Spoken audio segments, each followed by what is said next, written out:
Olá, gente. Estamos em mais uma quarta-feira reunidos aqui em Brasília para prosseguirmos os comentários do livro do Hamed, ditado pelo Hamed, Um Modo de Entender, uma Nova Forma de Viver. Hoje introduzindo o capítulo de número 32, denominado O Despertar da Consciência.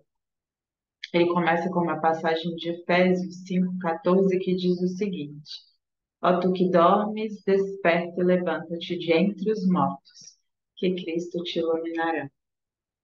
Encontramos em muitas passagens do Novo Testamento as expressões despertar, acordar, levantar, todas referindo à questão do adormecimento, característico dos seres humanos. É interessante mesmo perceber, né, ao longo ali do Evangelho, muitos desses verbos mesmo. Levantar, despertar, acordar, que não é de um sono físico, mas de um sono da alma que muitos de nós, se não quase todos, né, ainda estamos de algum modo vivenciando. Então, desperta, levanta, já é tempo.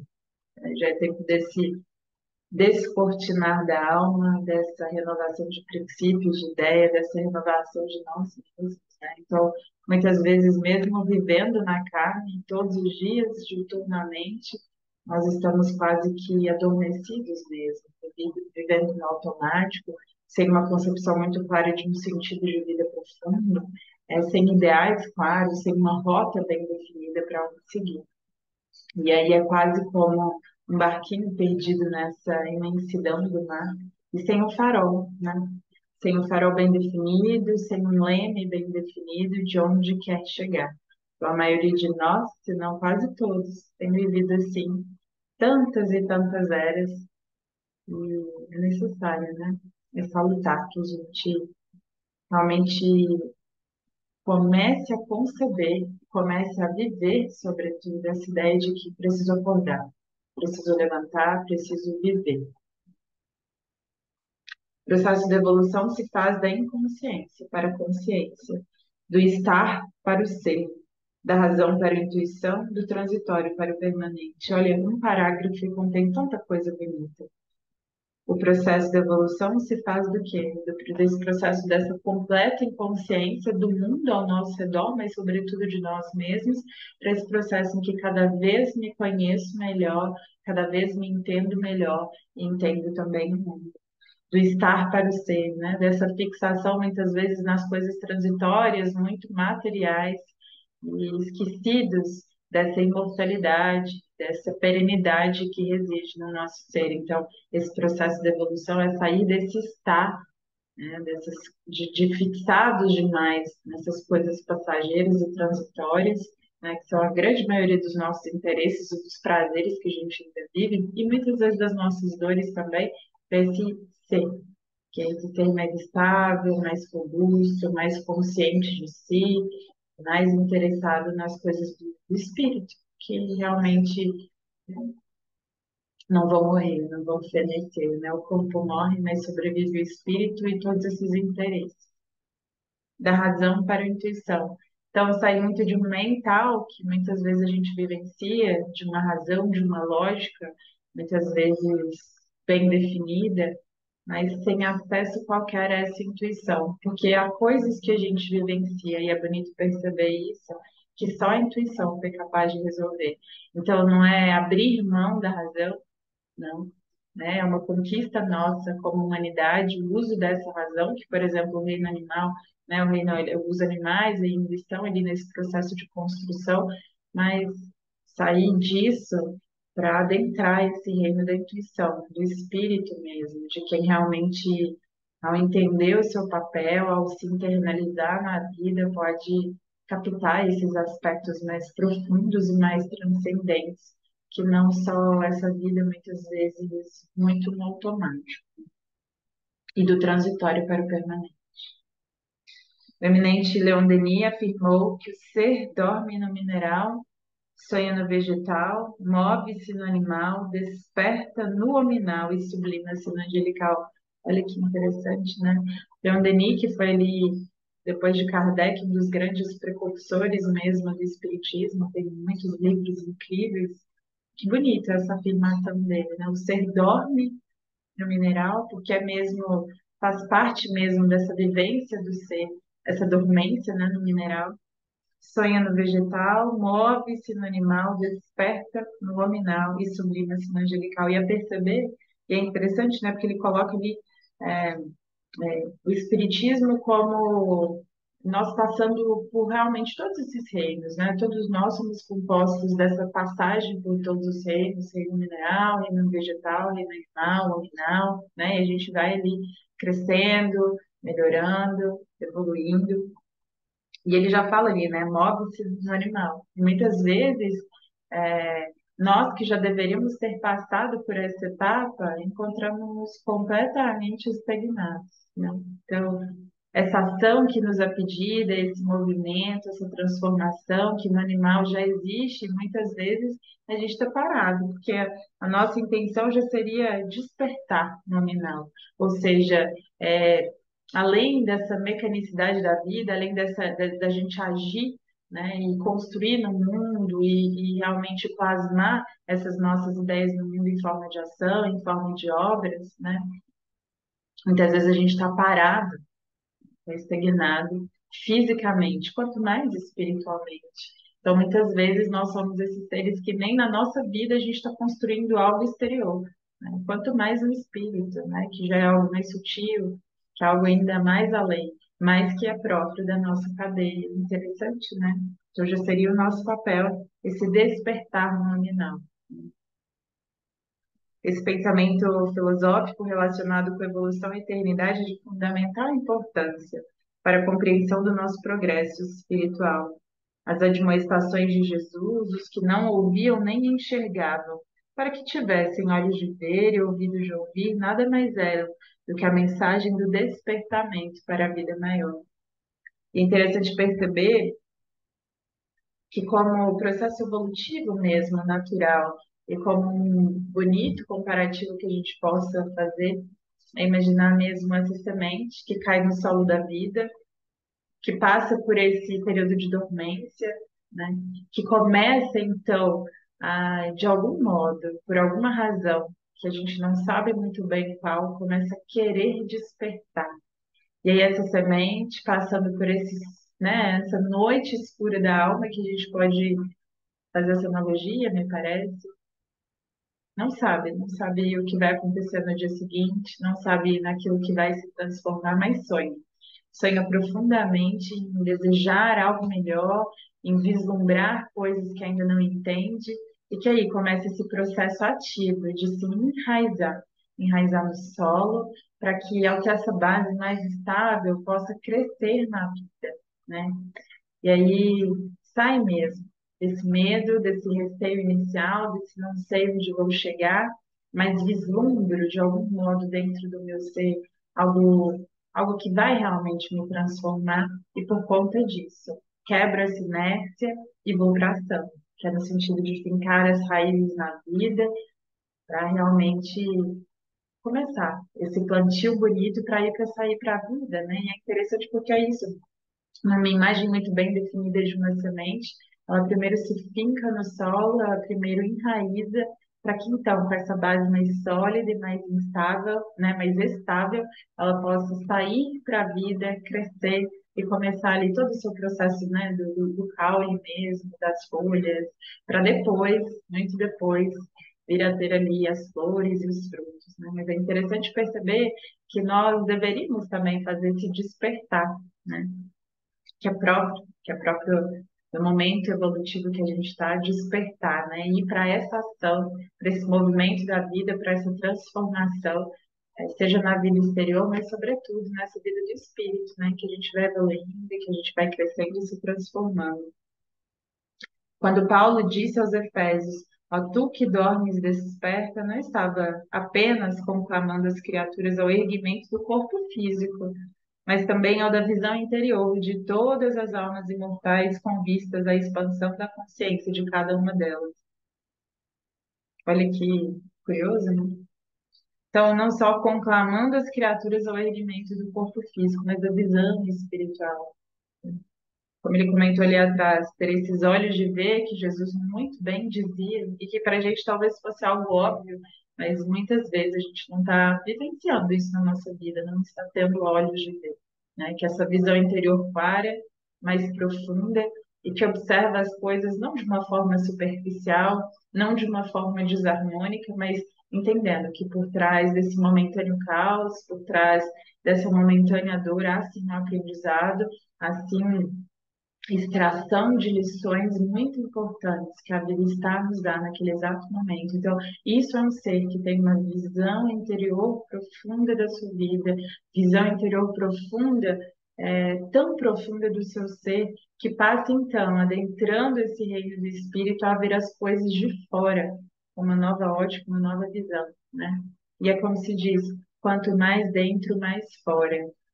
E é interessante e curiosa essa percepção, que a gente vai entendendo que quanto mais a gente se interioriza, quanto mais a gente se percebe, quanto mais a gente se conscientiza de quem nós somos, né, e do que a gente vivencia nesse nosso mundo interior, mais a gente entrega para o mundo, mais a gente se doa para o mundo, mais a gente entende aquilo, né, as situações que nos são colocadas, as pessoas que nos são trazidas para a nossa vida.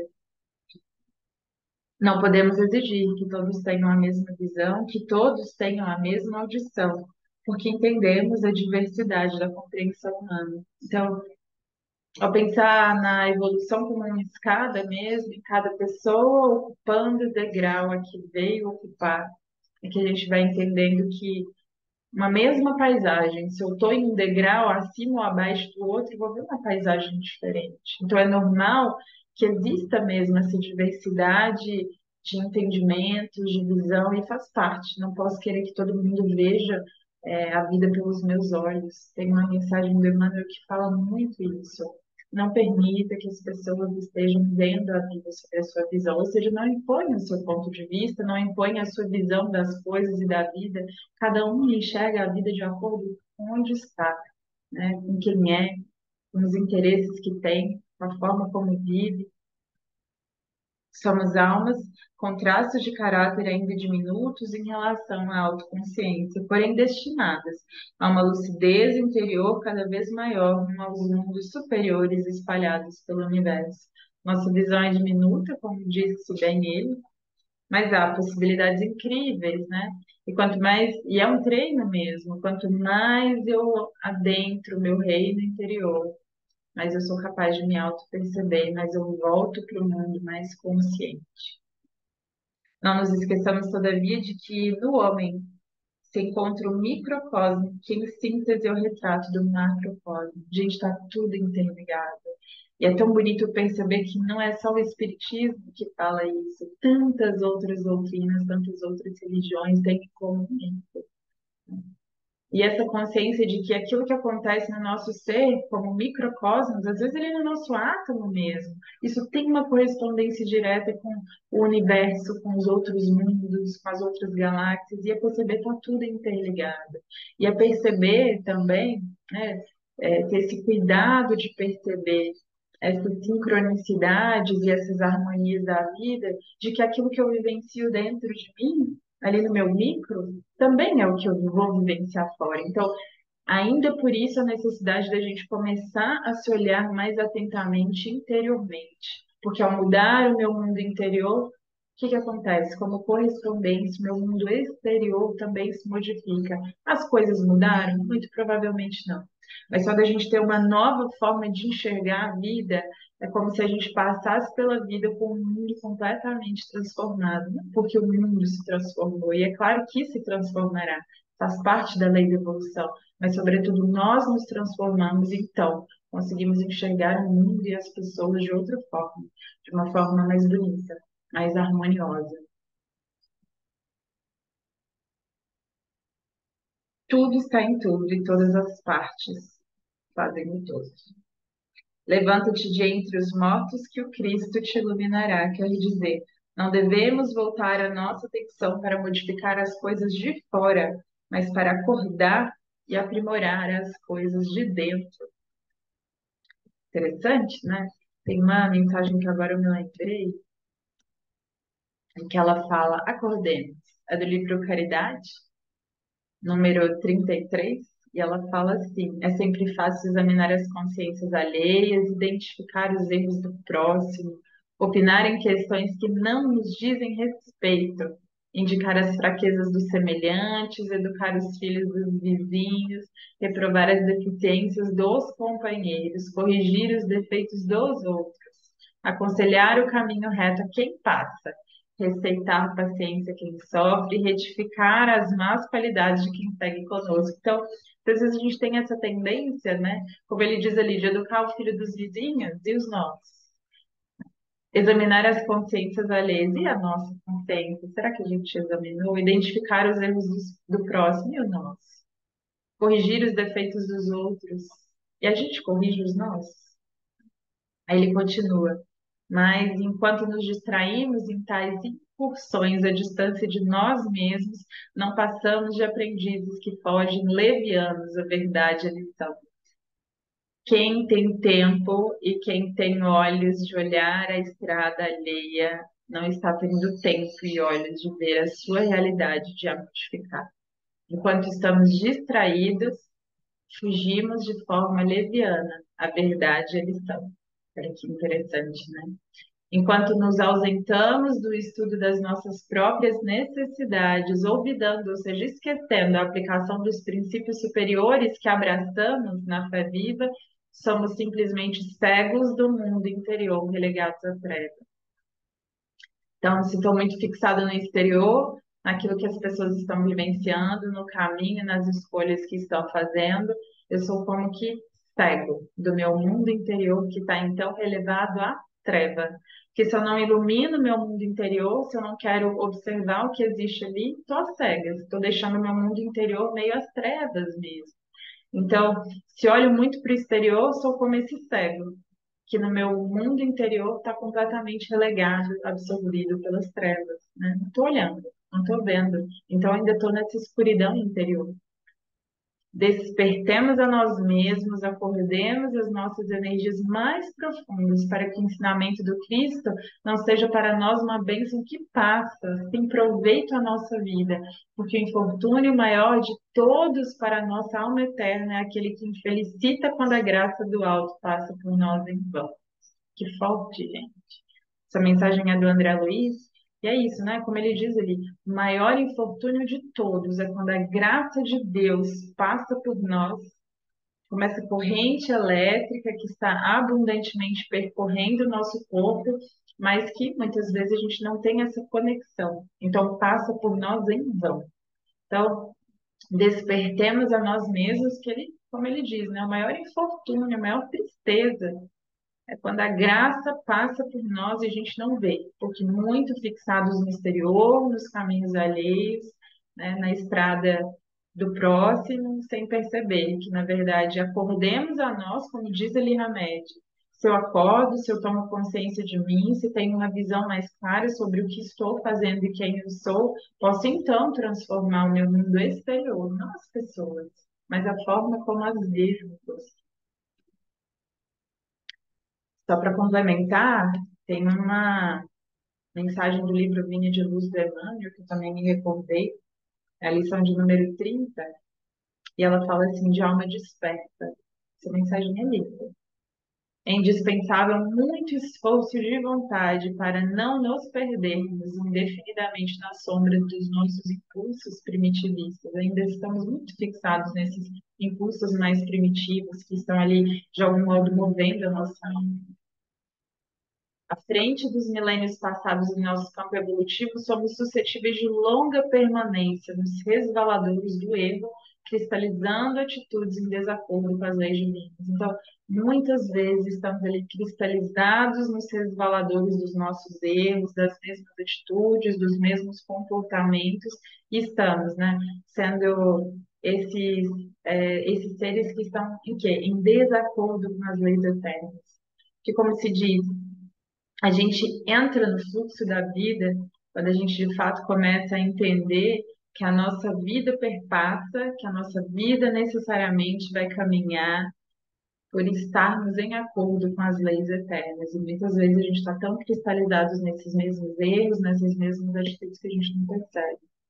Para que não nos demoremos no fundo dos precipícios, temos ao nosso dispor a luz da revelação divina, dádiva do alto que, em hipótese nenhuma, a gente devemos permitir que se extinga em nós. Então, manter essa luz da revelação divina que há em nós, em face da extensa e pesada bagagem das nossas necessidades de regeneração e aperfeiçoamento, as tentações para o desvio surgem com esmagadora percentagem sobre as sugestões de prosseguimento no caminho reto dentro da ascensão espiritual.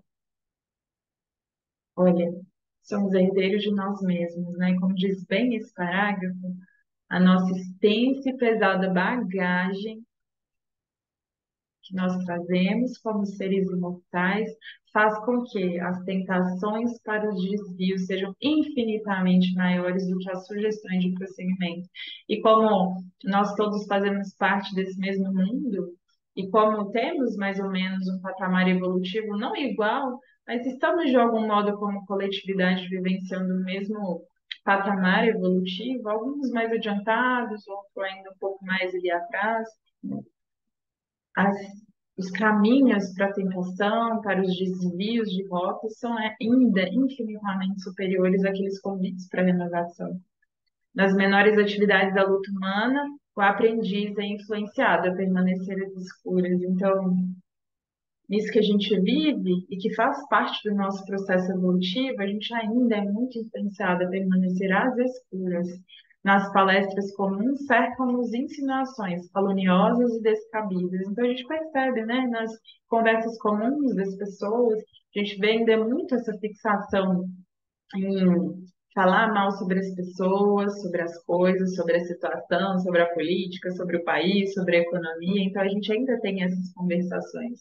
Nos pensamentos habituais, recebe mil e um convites desordenados às zonas inferiores. Então, da mesma modo, os pensamentos correspondem também da mesma forma a essa inquietação, né? Esses convites desordenados para as zonas mais inferiores, para os nossos desejos ali mais primitivos, nas aplicações da justiça compelida, difíceis recapitulações em virtude do demasiado individualismo do pretérito que procura perpetuar-se, nas ações do trabalho em obediência às determinações da vida, é muitas vezes levado a buscar um descanso indevido, levado a dormir, né? Seja no seu trabalho profissional, seja no seu trabalho voluntariado, né? Em tantos outros trabalhos, né, na nossa própria família, que nos são levados pela própria vida por esses caminhos, nós somos convidados aqui a descanso descabido, indevido. A gente quer ficar, né, dormindo, parado, quieto. Até mesmo na alimentação do corpo é conduzido a perigosas convocações ao desequilíbrio. Por essa razão, Paulo aconselhava ao companheiro não olvidasse a necessidade de acordar o dom de Deus no altar do coração. Então, Paulo era esse que falava: acorda, acorda esse dom de Deus, ilumina a tua vida interior, a tua consciência, no altar do teu coração. Que o homem sofrerá tentações, que cairá muitas vezes, que se afligirá com decepções e desânimos na estrada iluminativa, não padece dúvida para nenhum de nós. Todas essas tentações, que esses altos e baixos, que esse cair e levantar aconteçam, normal, né? Não padece dúvida para nenhum de nós, irmãos mais velhos em experiência maior. Entretanto, é imprescindível marchemos de alma desperta na posição de reerguimento e reedificação. Então, se é verdade que, né, eles, como irmãos mais velhos, sabem desse processo evolutivo de queda e de se levantar, que a gente caminhe, marchemos firmes, constantes, de alma desperta na posição de reerguimento e reedificação. Cair, levanto, construo de novo, né? Me reconstruo, reconstruo a minha vida, as minhas bases, agora em patamares mais sólidos, em ideais mais firmes, naquilo que realmente importa, né? Nos meus interesses mais transcendentes, que então posso me reerguer, me reedificar, me melhorar. Que as sombras do passado nos fustiguem, mas que jamais esqueçamos de reacender a nossa própria luz. Então, que as sombras do passado vão estar aí sempre a nos convidar, com as nossas tendências interiores, né, com os nossos desejos mais imediatos, com os nossos interesses que ainda vibram fortemente na nossa alma, tudo bem, mas que jamais nos esqueçamos de reacender a própria luz. Que bonito, né? Essa mensagem é do Emmanuel, do livro Vinho de Luz. E aí vamos finalizar a média. Saiamos, portanto, do estado da dormência, da inconsciência e da imobilidade espiritual em que transitamos e despertemos os nossos potenciais internos. Quando despertamos nossa consciência, quando despertarmos a nossa consciência, transformaremos o mundo em nós. E então, perceberemos que não eram propriamente os nossos conflitos que nos incomodavam, e sim a maneira de vê-los. Olha que interessante. Quando desperto, quando me transformo, quando me renovo para a vida, para ter novos olhos de enxergar as coisas, as pessoas e as situações, é o que ele falou. Perceberemos que não eram propriamente os nossos conflitos que nos incomodavam, e sim a nossa maneira de vê-los. O estoicismo fala um pouco sobre isso. A gente não tem controle sobre como as coisas são, mas sim o modo como a gente vai enxergar tudo isso. E é bonito perceber essa correspondência, porque aí a gente começa a analisar, né? A partir do momento que eu mudo a minha vida interior, posso então enxergar a vida, os problemas, os desafios, as pessoas com olhos renovados, com olhos de imortalidade, de quem sabe que aquilo passa, que aquilo é momentâneo e que aquilo há de nos levar assim a uma evolução e a lugares e a situações e a pessoas muito mais compatíveis com aquilo que a gente deseja de fato viver. Então, esse foi o nosso estudo de hoje, como uma forma de finalizar uma poesia linda que eu descobri e que se denomina assim, Acorde e Luta. É do livro Cartas do Coração, capítulo 19, e diz o seguinte: acorda enquanto é tempo e atende à vida, levanta-te e prossegue de alma erguida a celeste visão. Foge à escura mentira do repouso, ninguém nasce na terra para o gozo, nem para a quietação. Tudo se move pelos céus profundos, observa a dinâmica dos mundos do terrestre portal. Constelações e sóis no lar suspenso falam de Deus no espaço excelso imenso, sobre a vida imortal. Contempla em torno do teu passo lento, tudo é luta, batalha em movimento. Serve o mar, serve a flor, tudo é supremo canto da beleza, na evolução de toda a natureza, inflamada de amor. Acorda e traze o coração robusto para o banquete sublimado e augusto da bondade e da ação. E desde a carne estranha e transitória ascenderás feliz de glória em glória, ao tempo vivo da ressurreição. Carmen Simira é o nome da poetisa, e que a gente possa fazer isso. Acorde e luta, acorde e age, acorde e dá a sua batalha, acorde e cresce, que a gente possa receber esse convite de alma muito aberta, aberta à renovação, aberta à nossa melhoria interior, aberta na certeza de que a vida sempre há de nos trazer, né? Tudo aquilo que é compatível para aquilo que a gente deseja viver, aonde a gente quer chegar. Então, é enxergar os desafios, as vivências, as transformações pelas quais a gente está passando no momento atual e fala, eu sei que isso há de me levar aonde eu desejo chegar como alma imortal, aos meus desejos profundos do meu coração, que anseia mesmo por essa evolução, que anseia por coisas mais sublimadas, por interesses mais perenes, que vão sobreviver à carne, né? Então, sejamos nós esse que, ao acordar, que a gente lute, que a gente haja e que a gente vá construindo mesmo essa fortaleza interior, essa nova visão de quem sabe que há de chegar e que há de evoluir para caminhos mais amenos. Então, muito obrigada pela escuta de cada um de vocês, que seja uma boa quarta-feira, uma boa semana de muita reflexão, que, sobretudo, a gente tenha essa ânsia dentro do coração de acender essa luz interior e crescer e evoluir cada vez mais. Um beijo, gente. Até logo.